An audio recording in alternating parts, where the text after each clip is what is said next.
Problem number 2 asked us to determine the graph that matched the solution. However, we need to find the solution first. So I have the problem written down, and we're going to go ahead and find the solution, and then we'll talk about what the graph would look like. So the first thing I notice is that there are 2 sets of parentheses, and so we can do the distributive property simultaneously. So we can distribute both of these. So 4 times negative x gives me negative 4x, and 4 times 4 is positive 16.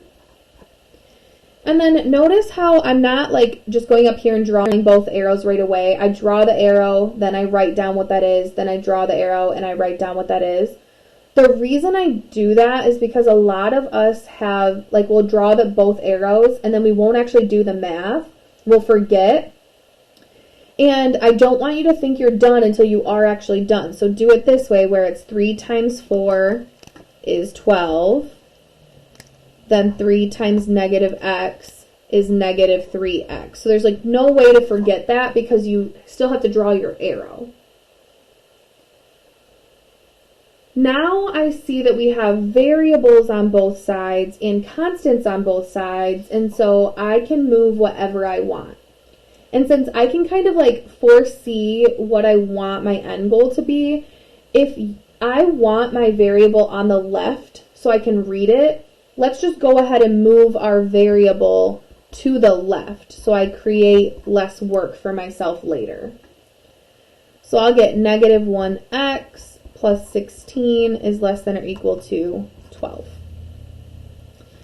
Now I need to move 12's buddy by subtracting 16, and I get negative 1x is less than or equal to negative 4.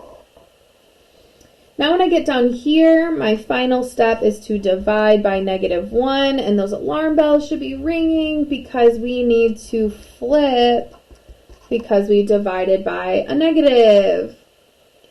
And so now I'm going to go ahead and flip right away so I do not forget, and I get x is greater than or equal to positive 4.